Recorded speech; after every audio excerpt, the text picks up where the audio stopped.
الحمد للہ رب العالمین والصلاة والسلام علی اشرف الانبیاء والمرسلین نبینا محمد وآلہ واصحابہ اجمعین ومن تبعہم بإحسان الی یوم الدین اما بعد اعوذ باللہ من الشیطان الرجیم بسم اللہ الرحمن الرحیم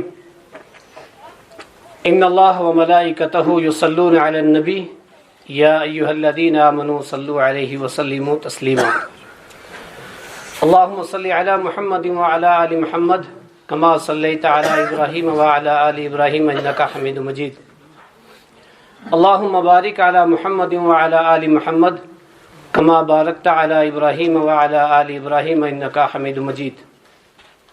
مختصر وقت میں نے جو آیت کریمہ پڑھی ہے درود کے تعلق سے، اللہ رب العالمین اپنے نبی پر رحمت نازل کرتا ہے. نبی اکرم صلی اللہ علیہ وسلم، فرشتے نبی اکرم صلی اللہ علیہ وسلم کی برکت اور رحمت کے لیے دعائیں کرتے ہیں. اے ایمان والو تم درود پڑھا کرو. صلات کی نسبت اللہ کی طرف تو معنی کچھ اور، اسی صلات کی نسبت فرشتوں کی طرف تو معنی کچھ اور، بندوں کی طرف تو معنی درود پڑھا کرو. مختصر وقت میں دو قسم کے لوگ ہو گئے، ایک وہ جو درود پڑھتے اور ایک وہ جو پڑھتے ہی نہیں. اور سب سے زیادہ جو نقصان ہوتا ہے نا وہ اسی چیز سے ہوتا ہے. ایک تو رخصت کا ناجائز فائدہ اور ایک تعریف میں غلو، اس چیز میں غلو.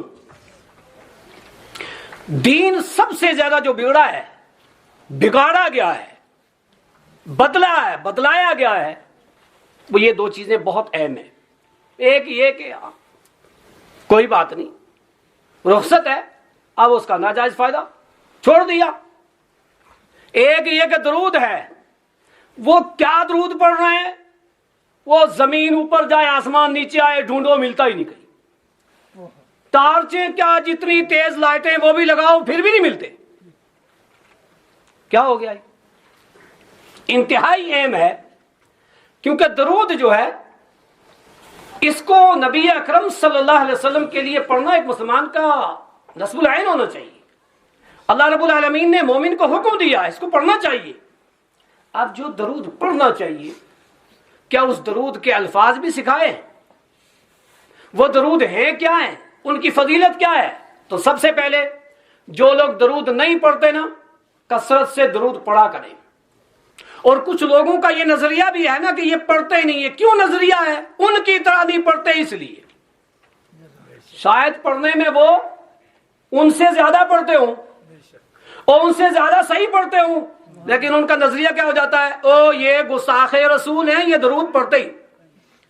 الحمدللہ اہل الحدیث کا عقیدہ درود کے تعلق سے منہ عن وہی ہے جو صحابہ کا تھا، جو درود نبی اکرم صلی اللہ علیہ وسلم نے پڑھنے کا کہا تھا، اور جہاں جہاں خاص کیا تھا ہم وہاں خاص کر کے پڑھتے ہیں، ویسے ہی پڑھتے ہیں. جیسے اللہ کے نبی صلی اللہ علیہ وسلم نے فرمایا درود کی فضیلت کہ جو بندہ ایک مرتبہ درود پڑھتا ہے، صرف ایک مرتبہ، اللہ تعالیٰ 10 رحمتیں نازل کرتا ہے، 10 گناہ معاف ہوتے ہیں، 10 درجے بلند ہوتے ہیں. سنن نسائی کی روایت انس بن مالک راوی حدیث کہ 10 درجے بلند ہوتے ہیں. معمولی بات نہیں ہے، ایک مرتبہ پڑھ دیا کسی نے اللہم صلی علی محمد وازواجہ وذریتہ کما صلیت علی ابراہیم وعلی آل ابراہیم انک حمید مجید. اللہم بارک علی محمد وازواجہ وذریتہ کما بارکت علی ابراہیم وعلی آل ابراہیم انک حمید مجید. شاید کچھ لوگ سوچیں گے اچھا یہ نیا درود لایا ہے. کیوں؟ پریشانیاں ہو گئی نا. وہ غلط کو اتنا پھیلاؤ کہ غلط صحیح بن جائے اور صحیح دب جائے گا، وہی چیز ہو گئی ہے. ایک مرتبہ اس کو پڑھو گے نا، اللہ کے نبی نے فرمایا 10 رحمتیں اللہ کی طرف سے نازل ہوں گی، 10 گناہ معاف ہوں گے، 10 درجے بلند ہوں گے.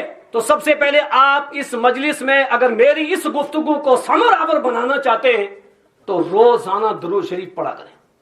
10 رحمتیں لینی ہے، 10 گناہ معاف کروانے ہیں اور 10 درجے بلند کرتے ہیں. تو کوئی دن ایسا نہ جائے جس دن ہم درود نہ پڑھیں. اللہ کا کتنا بڑا احسان ہے کہ اس کو اس نماز میں خاص کر دیا ہے.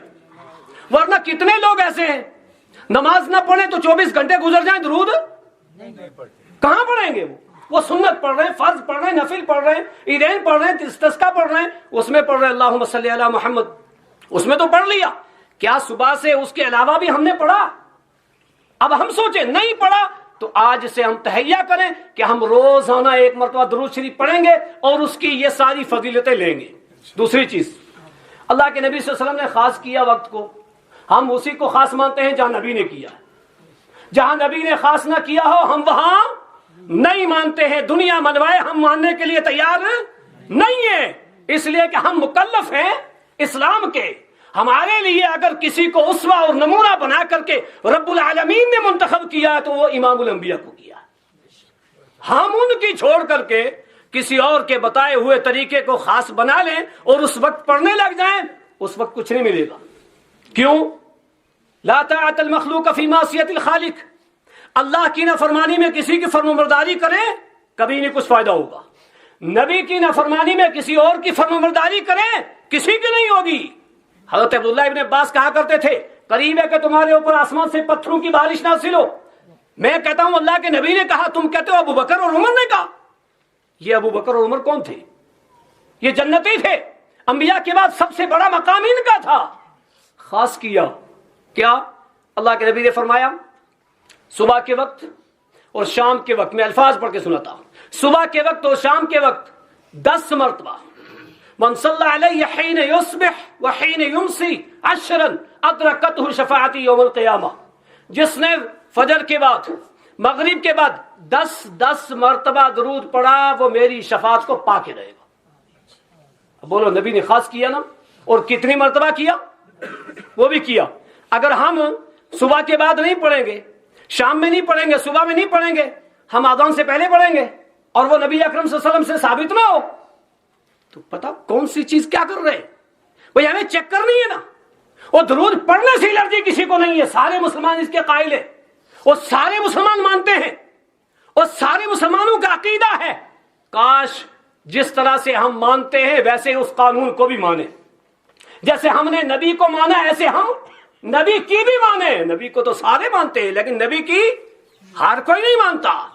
درود کو تو سارے ہی مانتے ہیں لیکن درود کو نبی کے کہے کے مطابق ماننا یہ کمال ہے۔ کہا صبح کے وقت 10 مرتبہ، شام کے وقت 10 مرتبہ، انشاءاللہ میری شفاعت کو پا کے رہیں گے۔ اب معمولی چیز نہیں ہے، اب ہم یہ بنائیں، ایک نصب العین بنائیں، فجر کے بعد جب ہم نماز پڑھ کے گھر جائیں گے راستے میں پڑھیں گے 10 مرتبہ، مغرب کے بعد بیٹھیں گے وہاں پڑھ لیں گے 10 مرتبہ، راستے میں چل رہے ہیں وہاں پڑھ لیں گے۔ لیکن اب اس پر پریکٹیکل ہونی چاہیے ہر مسلمان کی ہم میں سے کہ صبح بھی 10 بار پڑھیں گے اور شام میں بھی 10 بار پڑھیں گے۔ بدلہ کیا ہوگا؟ اللہ کے نبی صلی اللہ علیہ وسلم کی شفاعت مستحق ہوگی، اور شفاعت وہ بھی ایک الگ پہلو ہے۔ صحیح بخاری کی حدیث نمبر 4118 اٹھا کے دیکھیں، اللہ کے نبی صلی اللہ علیہ وسلم نے فرمایا ان الناس یسیرون جسا کل امت تتبع نبیہا، ساری امت، ہر امت اپنے اپنے نبی کے پیچھے ہوگی، پریشان حال ہوگی، یقول یا فلان اشفا یا فلان اشفا، ہر امت اپنے اپنے نبی سے کہے گی سفارش کرو سفارش کرو، حتی تنتہی شفاعت الی النبی صلی اللہ علیہ وسلم، یہاں تک کہ شفاعت اللہ کے نبی صلی اللہ علیہ وسلم کے پاس آ جائے گی۔ اللہ کے نبی صلی اللہ علیہ وسلم سفارش کریں گے، معمولی بات نہیں، نبی کی سفارش کا مستحق بننے کے لیے ہمارا تو عقیدہ ہے کہ ہم درود پڑھتے ہیں، کہ نبی کی شفاعت کو پانے کے لیے ہم درود پڑھتے ہیں، فجر کے بعد بھی 10 مرتبہ اور مغرب کے بعد بھی 10 مرتبہ۔ اور اللہ کے نبی صلی اللہ علیہ وسلم نے ایک چیز اور کہی اور خاص کیا، کیا؟ جب آذان ہو جاتی ہے، پہلے نہیں، کب؟ جب آذان ہو جاتی ہے تو اللہ کے نبی نے فرمایا جب مؤذن آذان دے تو تم سارے مؤذن کے الفاظ کا جواب دو ویسے ہی جیسے وہ کہے حی علی الصلاۃ اور حی علی الفلاح کی جگہ لا حول ولا قوت الا باللہ۔ اس کے بعد تم کیا کرو؟ صلو علیہ، درود پڑھو، اس کے بعد پڑھو اللہم صلی علی محمد النبی الامی، اس کے بعد درود پڑھو، اور پھر میرے لیے وسیلے کا اللہ سے سوال کرنا۔ ہائے ہائے، نبی نے امت سے 2 چیزیں مانگی ہیں، مقام محمود کی دعا اور وسیلے کی دعا۔ اب یہ مقام محمود الگ چیز ہے اور وسیلہ الگ چیز ہے۔ مقام محمود شفاعت کبریٰ کے موقع پر نبی اکرم صلی اللہ علیہ وسلم کو عطا کیا جائے گا، اور وسیلہ اسی حدیث کے اندر ہے جنت میں ایک مقام ہے، فَإِنَّهَا مَنزِلَةٌ، وہ ایک جگہ ہے، ایک مقام ہے، اللہ اپنے بندوں میں سے کسی ایک بندے کو دے گا، میں امید کرتا ہوں وہ میں ہی ہوں، تم میرے لیے اللہ سے وسیلے کیا سوال کرنا۔ تو جنت میں وسیلہ ایک درجہ ہے، وہ کس کو ملے گا؟ امام الانبیاء کو۔ تو کہا مقام محمود کی اور وسیلے کی دعا کرنا اور درود پڑھنا۔ فمن سأل اللہ علی الوسیلۃ حلت لہ الشفاعہ، جو میرے لیے وسیلے کا سوال کرے گا اللہ سے، جو میرے اوپر درود پڑے گا، جو مقام محمود کی میرے لیے دعا کرے گا، وہ میری شفاعت کا مستحق ہوگا۔ الحمدللہ کیا کرنا چاہیے ہر مسلمان کو؟ آذان کے کلمات کا جواب دے، اس کے بعد درود پڑھے، درود پڑھنے کے بعد جو ہم دعا پڑھتے ہیں نا، اللہم رب هذه الدعوة التامة والصلاة القائمة آت محمدا الوسيلة والفضيلة وابعثه مقاما محمودا الذي وعدته، کچھ چھوڑ دیا میں نے، کچھ لوگ کہیں گے چھوڑ دیا، پوری نہیں پڑھی، کیوں؟ کہاں آیا بدرجۃ الرفیع، کہاں آیا ورزقنا شفاعته یوم القیامہ، کہاں آیا انک لا تخلف المیعاد؟ جاؤ بخاری اٹھاؤ حدیث نمبر 614 اٹھا کے دیکھو، جس مکتبہ فکر کو مانتے ہو وہ یہی ہے۔ اب ہم وہ چیز جو نبی سے منقول نہ ہو وہ چھوڑ کر کے کوئی اور حسین جملے بنا دیں، وہ حسین کبھی نہیں ہو سکتے، وہ اچھے کبھی نہیں ہو سکتے۔ شیفا بنت عبداللہ ایک چیونٹی کا منتر سکھا رہی تھی، کس کو؟ حضرت اسما کو۔ حضرت اللہ کے نبی صلی اللہ علیہ وسلم نے کیا کہا؟ پڑھنا لکھا سکھاؤ۔ اچھا تم یہ بتاؤ کیا منتر سکھا رہی تھی؟ انہوں نے کہا دلہن کو چاہیے کہ مہندی لگائے، سرما لگائے، سارے کام کرے، گھر والے کی نافرمانی نہ کرے، یہ پھوڑا پھنسی نکل جائے اس کا منتر۔ اب بولو کہاں کی چیز کیا ہے، اس کے الفاظ کیا ہیں، لیکن وہ چیز کیا تھی؟ ایسے بے شمار منتر ہیں، ایسے بے شمار الفاظ ہیں، لیکن یقین ہو جاتا ہے ابھی کتنی اچھی گفتگو ہوئی واللہ۔ اس لیے کیا کرنا چاہیے؟ نبی کی شفاعت کا مستحق بننے کے لیے، شفاعت کو پانے کے لیے نبی اکرم صلی اللہ علیہ وسلم پر کثرت سے درود، آذان کے بعد درود، صبح کے وقت درود، شام کے وقت درود۔ جو ایسا کرتا ہے اللہ کے نبی نے فرمایا ادرکت شفاعتی یوم القیامہ، میری شفاعت قیامت کے روز پا کر کے رہے گا۔ اس کے علاوہ جو لوگ درود پڑھتے ہیں نا، کون سا درود؟ وہ جو نبی اکرم صلی اللہ علیہ وسلم سے ثابت ہے، جب تک وہ درود پڑھتے رہتے ہیں تب تک فرشتے ان کے لیے دعا کرتے ہیں۔ ما من عبد يصلي عليه الا صلت عليه الملائکہ فليقل العبد او ليكثر، جو کوئی بھی بندہ جب درود پڑھتا ہے نا تو فرشتے اس کے لیے دعا کرتے ہیں، جتنا پڑھے۔ اب تم چاہو کم پڑھو یا زیادہ، 10 بار پڑھا تو کتنی دیر لگی؟ فرشتے کریں اللہم اغفر لہ، اللہم ارحم، اللہ اس پر رحم کر، اے اللہ اس کو بخش دے، اے اللہ اس کو معاف فرما۔ تو فرشتوں کی دعا کا مستحق بننے کے لیے کیا کرنا ہے؟ درود پڑھنا ہے۔ اللہ کے نبی کی شفاعت کو پانے کے لیے کیا کرنا ہے؟ درود پڑھنا ہے۔ اور اسی طرح سے رحمتیں، برکتیں، گناہوں کو معاف اور درجات بلند کرانے کے لیے کیا کرنا ہے؟ درود پڑھنا ہے۔ ایک بات اور، وہ کیا؟ لوگ دعا مانگتے ہیں نا، بس جو مین پریشانی ہوتی وہی ہوتی ہے ذہن میں، ہاتھ اٹھایا اور فوراً وہی۔ ایسا نہیں، اللہ کے نبی صلی اللہ علیہ وسلم نے کیا فرمایا؟ اللہ کی حمد، اللہ کی تعریف اور نبی پاک صلی اللہ علیہ وسلم پر درود، کل دعاء محجوب حتی یصلی علیہ، وہ دعا روک دی جاتی ہے جب تک درود نہ پڑھے۔ آپ اندازہ لگاؤ نا ہمارا درود کے تعلق سے کیا نظریہ ہے؟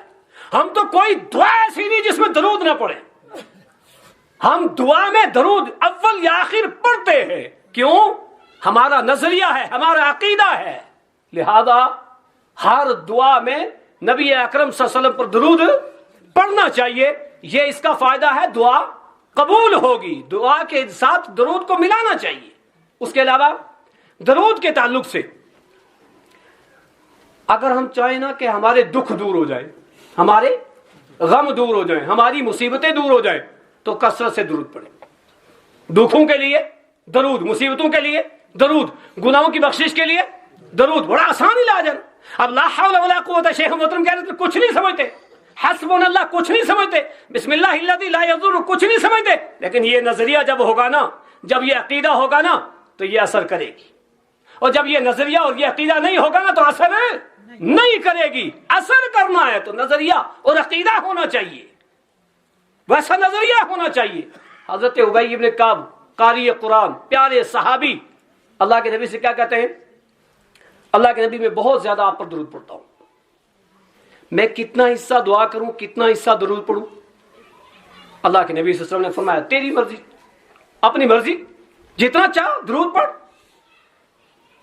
کہا میں 1/4 درود پڑھوں؟ کہا تیری مرضی, فَإِن زِدْتَ فَهُوَ خَيْرٌ لَكَ, اگر اس سے زیادہ کرے تو بہتر. کہا آدھا وقت دعا اور آدھا وقت درود؟ کہا تیری مرضی, ما شئت, جو تو چاہے, فَإِن زِدْتَ فَهُوَ خَيْرٌ لَكَ, اگر اس سے زیادہ کرے تو اور بہتر. کہا 2/3, کہا اس سے زیادہ کرے تو اور بہتر. کہنے لگے تب تو میں کیا کرتا ہوں, درود ہی پڑھتا ہوں. اللہ کے نبی نے کیا فرمایا, اذن تکفی ہمک ویغفر لک ذنبک, تب تو تیرے گناہ بھی معاف ہو جائیں گے اور تیرے غم بھی دور ہو جائیں گے. ہمارا یہ نظریہ درود کا, چلتے پھرتے, اٹھتے بیٹھتے, کام کرتے, خواتین گھر میں ہیں کپڑا دھل رہی ہیں, اللہم صلی علی محمد وعلی آل محمد, آٹا گوندھ رہی ہیں, اللہم صلی علی محمد وعلی آل محمد. امام احمد کے دور کا واقعہ یاد آیا درود کے تعلق سے. ایک نان بھائی روٹی پکانے والا, اس کو کسی نے بتایا کہ درود سے غم دور ہوتے ہیں, مصیبتیں دور ہوتی ہے, کاروبار میں برکت ہوتی ہے. کیا ہوتا ہے, پڑھنے لگ گیا اللہم صلی علی محمد, کثرت سے پڑھتا, اچھا کام ہو گیا. ایک جگہ امام احمد بن حنبل آئے اور مسجد میں, بھئی یہاں اجازت نہیں رکنے کی, تو اس نے کہا نان بھائی نہیں میرے ساتھ چلے جاؤ, میں آپ کے ہاں اپنے گھر پہ لے جاتا ہوں آپ کو. وہاں لے کے گئے, امام احمد بن حنبل کو بٹھایا اور آٹا گوندنا شروع کر دیا, اور آٹا گوندتے ہوئے پڑھ رہے اللہم صلی علی محمد وعلی آل محمد. دیکھ رہا آٹا گوند رہا اور پڑھ رہا اللہم صلی علی محمد. یا ہوٹلوں میں آٹا گوند رہے تو کیا چل رہا ہے, میوزک چل رہی, وہ گانا چل رہا ہے, کتنی خرافات چل رہی ہیں, اور یا اللہم صلی علی محمد وعلی آل محمد. گاڑی چلا رہے اللہم صلی علی محمد وعلی آل محمد. کہا اس درود نے آپ کو کیا دیا, آپ اتنا کثرت سے پڑھتے ہیں؟ انہوں نے کہا کہ میں نے جب سے یہ ابی ابن کعب والی یہ روایت یہ سنی, میں نے اس کو حفظ جاں بنا لیا, کثرت سے پڑھتا ہوں میں, میری ساری پریشانیاں دور ہو گئی ہیں الحمدللہ, اب میں پڑھتا ہوں اس کو کثرت سے. ایک تمنا اور ایک آرزو رہ گئی میری. کہا وہ کیا؟ کہا ایک شخص ہے امام احمد بن حنبل, اس سے ملنا چاہتا ہوں بس. کہا میں اس سے ملنا چاہتا ہوں, اب میری وہ تمنا ہے. امام احمد بن حنبل نے کیا کہا, مجھے لگتا ہے میرے رب نے تیری ملاقات کے لیے مجھے آج نکالا تھا, وہ میں ہی ہوں. ہمارا یہ نظریہ ہے درود کا, واللہ فالج پڑھے تو پڑھا اللہم صلی علی محمد وعلی آل محمد. بخار کی تپش ہو تو پڑھا اللہم صلی علی محمد وعلی آل محمد, کیونکہ حدیث ہے اذن تکفی ہمک ویغفر لک ذنبک, گناہ معاف ہوں گے اور تمہاری تکلیفیں دور ہوں گی, مصیبتیں دور ہوں گی. ہم کثرت سے درود کے قائل ہیں, لیکن وہ درود جو دنیا پڑھوائے وہ نہیں پڑھیں گے. وہ درود جو امام الانبیاء نے پڑھوایا, وہ درود جو امام الانبیاء نے سکھایا, وہ درود جس کا سلف صالحین کا عقیدہ رہا, جو پڑھتے رہے. امام احمد بن حنبل ہیں, پیران پیر شیخ عبد القادر جیلانی ہیں, دوسرے ہیں لوگ جو صحیح درود ہے وہ پڑھتے ہیں, ہم اس کے قائل ہیں.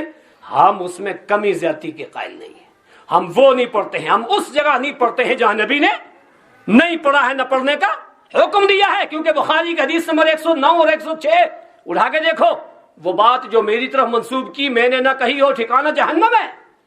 ہمیں بچنا چاہیے. تو درود کی بہت ساری فضیلتیں ہیں, ان میں سے چند یہ.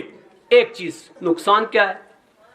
اللہ کے نبی صلی اللہ علیہ وسلم نے فرمایا بد دعا کی کس کے لیے, کہ جس کے سامنے میرا نام آئے اور وہ درود نہ پڑھے. راغم عنف رجل, 3 اس میں سے ایک یہ کہ جس کے سامنے میرا نام آئے اور درود نہ پڑھے. کتاب لکھتے ہوئے آپ صلی اللہ علیہ وسلم کا نام آ جائے محمد تو درود پڑھو اللہم صلی علی محمد, یا چھوٹا درود صلی اللہ علیہ وسلم ضرور پڑھنا چاہیے جب بھی آپ کا نام آئے. اللہ کے نبی نے فرمایا وہ آدمی کہ جس کے سامنے میرا نام آئے اور وہ درود نہ پڑھے بخیل ہے اور خاک آلود ہو, برباد ہو. تو جب بھی نبی اکرم صلی اللہ علیہ وسلم کا نام لکھا ہوا دیکھو نا, کسی جگہ غلط لکھا ہے, وہ بدعت پر مبنی لکھا ہے, لیکن نام محمد ہے تو ہم پڑھتے ہیں. جیسے مسجد میں رہتا ہے کہیں کہیں, ادھر اللہ اور ادھر محمد, عقیدے کے خلاف, کیونکہ ادھر اللہ اور ادھر سامنے محمد. اللہ کے نبی نے صحابی رسول سے کیا کہا تھا, اتجعلون للہ ندا, مجھے اللہ کے ساتھ شریک کر رہے ہو. مسجدوں میں لوگ لگاتے ہیں, نہیں لگانا چاہیے, لیکن محمد جہاں بھی دیکھو لوگ گھروں کے سامنے ایک طرف اللہ دوسری طرف محمد, اور ماشاءاللہ نہیں لکھنا چاہیے. یار یہ پتہ کون سا نام ہے, معلوم ہے کیا ہے یہ, گھروں میں زینت نہیں ہے یہ. تو کثرت سے پڑھنا چاہیے, اس سے کیا ہوگا, یہ سارے فائدے ہوں گے. اور اللہ کے نبی صلی اللہ علیہ وسلم نے فرمایا اس بد دعا سے بچے گا ایسا آدمی کہ جو جب بھی نام آئے اور درود نہ پڑھے, اس کے لیے بد دعا ہے. تو کثرت سے درود پڑھنا چاہیے. ایک چیز اب لاسٹ کہ درود کیا پڑھنا چاہیے، وہ درود ہے کیا ہے؟ مختلف الفاظ درود کے، اس میں سب سے اہم عبد الرحمن ابن ابی لیلہ کعب بن عجرہ سے ان کی ملاقات ہوئی اور کہنے لگے کیا میں تمہیں ایک ہدیہ نہ بتا دوں؟ جو ہدیہ اللہ کے نبی سے میں نے سنا ہے، جو اللہ کے نبی نے مجھے دیا وہ ہدیہ۔ کہا جلدی بتاؤ، اللہ کے نبی کا ہدیہ اور آپ جلدی بتاؤ کیا ہے؟ تو انہوں نے وہ ہدیہ پڑھ کے سنایا۔ کون سا؟ کہا ہم نے اللہ کے نبی سے پوچھا تھا کہ ہم نے سلام تو جان گئے، ہم درود کیا ہے؟ تو اللہ کے نبی صلی اللہ علیہ وسلم نے ہمیں درود سکھایا۔ اس میں کون سی درود ہے؟ جو ہم نماز میں پڑھتے ہیں، اللہم صلی علی محمد وعلی آل محمد، یہ والا۔ تو دیکھو ہدیہ کا کہا ہے، ہدیہ سب سے افضل درود، اچھا درود، ہدیہ۔ ابو حمیدی ساری راوی حدیث، انہوں نے کہا کہ ہم صحابہ کرام نے اللہ کے نبی سے کہا کہ اللہ کے نبی سلام کو تو ہم نے سیکھ لیا، درود کیا؟ تو اللہ کے نبی صلی اللہ علیہ وسلم نے فرمایا تم درود پڑھو، اللہم صلی علی محمد وازواجہ وذریتہ کما صلیت علی ابراہیم وعلی آل ابراہیم انک حمید مجید۔ اے اللہ محمد صلی اللہ علیہ وسلم، آپ کی آل، آپ کی ذریت اور آپ کی بیویوں پر اس طرح سے رحمتیں و برکتیں نازل فرما جس طرح سے تو نے ابراہیم اور ابراہیم کے آل پہ کی۔ اسی طرح سے اور الفاظ، اللہم صلی علی محمد عبدک و رسولک۔ اب یہ الفاظ ہے، کون کہتا ہے؟ اب یہ پڑھنے لگتے ہیں نحن عباد محمد صلو علیہ، نحن عباد محمد، کیا مطلب ہے اس کا؟ ہم محمد کے بندے۔ کس کے بندے؟ بولے یار، وہ ان کو پتہ ہی نہیں بیچاروں کو کیا پڑھ رہے، وہ الفاظ کیا کریں پتہ ہونا چاہیے نا۔ اور یہی تعریف میں اچھا سمجھ کے غلو کر کے کہیں سے کہیں اور نکل گئے۔ اتنا غلو یہ بڑا خطرناک ہے۔ اسی غلو نے اللہ کے نبی نے فرمایا پہلے لوگوں کو ہلاک و برباد کیا۔ تم غلو مت کرنا، وہ بڑا حسین بنا کے کہہ رہا ہے لیکن الفاظ مشرکانہ ہے، الفاظ کے اندر شرک پائی جا رہی ہے، الفاظ کے اندر اللہ کی صفات نبی کو دی جا رہی ہے۔ نہیں، ایسا لفظ اللہ کے نبی صلی اللہ علیہ وسلم سے ثابت نہیں ہے۔ یا کیا کہتے ہیں؟ درود گنج، درود ہزاری، درود لکھی لکھے ہوئے بھی ہیں۔ یار اس کا حوالہ کہاں ہے؟ حوالہ فلاں کتاب میں، اس میں گئے کہاں ہے؟ فلاں میں۔ ہم دنیاوی علوم میں کوئی بات جب پڑھتے ہیں نا، کہاں ہے؟ یہ اس ڈکشنری میں دیکھیں، نہیں اس میں، نہیں آکسفورڈ میں، اس میں نہیں، اس میں اعلیٰ سے اعلیٰ جڑ تک چلے گئے، نہیں ملی، کیا کریں گے؟ اور یار یہ چیز تو ہے ہی نہیں ہے، کہیں نہیں ہے، کیا کر رہے ہیں؟ بے شمار چیزیں ہمارے دین میں ایسے آ گئی ہیں جن کو ڈھونڈو اور کہیں ملتی نہیں ہے۔ اس لیے یہ لکھی درود، یہ ہزاری درود، یہ درود تاج لوگوں کو یاد ہے لیکن یہ کہیں لکھے ہوئے نہیں ہے۔ عاملۃ الناصبہ کہیں نہ ہو جائے، عمل کر کر کر کے تھک جائیں۔ آپ بے شمار تسبیحوں پہ گن گن کر کے رکھیں درود، لیکن وہ درود قابل قبول نہ ہوں۔ اس لیے ہم وہ درود پڑھیں جو درود قابل قبول ہوں، جو اللہ کے نبی صلی اللہ علیہ وسلم سے ثابت ہیں، جس کے فوائد اللہ کے نبی صلی اللہ علیہ وسلم نے خود بتائے ہیں۔ اللہ تعالیٰ مجھے اور آپ سب کو صحیح معنی میں ایک تو یہ کہ اس میں بخیلی نہ کریں، کثرت سے درود پڑھیں۔ دوسری بات، وہ درود پڑھیں جو اللہ کے نبی سے ثابت ہے۔ جو لوگ وہ درود پڑھتے ہیں جو ثابت نہیں ہے، ہم ان تک صحیح درود پہنچائیں، ہم ان سے کہیں کہ بھئی یہ نہیں ملتا ہے، اس کو چیک کرو۔ بے شمار لوگ ایسے ہیں نا، ان کو پتہ نہیں ہوتا ہے، لیکن جب پتہ چل جاتا ہے نا، وہ دکھ اور افسوس بھی کرتے ہیں، یار مجھے کیوں نہیں بتایا، مجھے تو اس کا پتہ بھی نہیں تھا، مجھے تو ایسا بھی نہیں تھا۔ اس لیے ہمارا فرض بنتا ہے کہ جو غلط کا رنگ چڑھ گیا ہے اس رنگ کو کھرچو، اس کو ختم کرو۔ اس کے نیچے سنت ہے، اوپر بدعت چڑھ گئی ہے، اس بدعت کو ختم کرنے کے لیے اس سنت کو عام کرو، وہ خود دب جائے گی۔ جیسے جھوٹ کو عام کیا اور بدعت دب گئی، جھوٹ اتنا عام ہو گیا کہ سچ چھوٹ گیا۔ ہم اس سچ کو، اس حق کو ایسے عام کریں نا، علامہ نے کہا تھا نا، گیا دور کہ تنہا تھا میں اس چمن میں، اب میرے رازدار اور بھی ہیں۔ اب وہ نہیں ہے کہ ایک مفتی عبد الجبار صاحب، ایک مولانا اسماعیل صاحب، الحمدللہ وہ زمانہ نہیں ہے، یہ صدی اہل الحدیث کی صدی ہے۔ رہے عمر بھر تم دور یوں ہی ہم سے، ذرا قربت کی راہوں پہ آ کر تو دیکھو۔ رہے عمر بھر تم دور یوں ہی ہم سے، ذرا قربت کی راہوں پہ آ کر تو دیکھو۔ کیوں تقلید کے بھر میں عمر یوں گوائی، ذرا اطاعت کی کشتی میں آ کر تو دیکھو۔ دھرے امتیوں کے ہاتھ پہ ہاتھ تم نے، شافی محشر کے پہلو میں آ کر تو دیکھو۔ قطب فقہ سے تو چمٹ کے دیکھا تم نے، قرآن و حدیث کو سینے سے لگا کر تو دیکھو۔ رہے حنفی مالکی، بنے حنبلی شافی، دعوت حق قرآن و حدیث اپنا کر تو دیکھو۔ وما توفیقی الا باللہ۔ السلام علیکم۔